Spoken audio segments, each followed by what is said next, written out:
Et c'est de cette façon-là qu'on peut... il y a même le domaine physique, le domaine mental. Les démons peuvent s'infiltrer parce qu'eux aussi, ils savent comment fonctionne l'homme.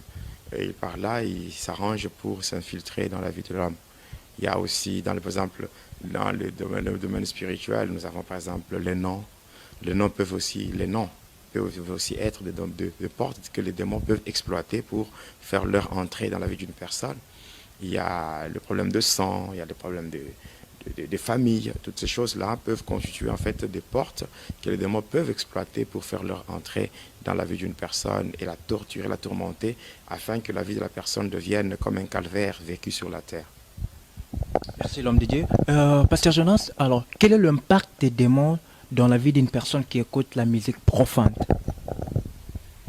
Bon, en fait, la personne qui suit la musique profane, dite communément musique mondaine, c'est ce que les démons vont pousser la personne à devenir, euh, à devenir un agent qui fait l'adoration du diable, c'est-à-dire un adorateur du diable.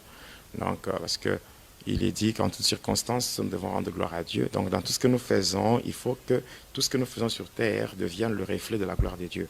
Alors, si ce n'est pas Dieu qui est glorifié au travers de ce que nous faisons, c'est que la gloire est reçue par le diable. Donc, il dit gloire, voit aussi l'adoration. Donc, on devient adorateur du diable en passant par la musique.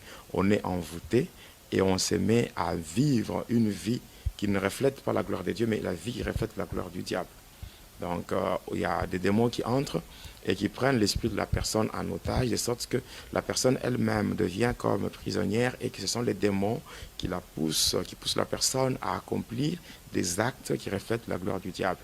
Donc, il y a l'envoûtement et les démons qui endurcissent les personnes, les gens qui suivent la musique mondaine jusqu'à les conduire vers la perdition.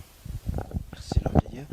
L'homme de Dieu, vous avez cité les démons qui travaillent toute la semaine. Et un vrai chrétien, qui devait-il craindre pendant la semaine? Que dire, parler des démons qui travaillent pendant la semaine, oui, bon.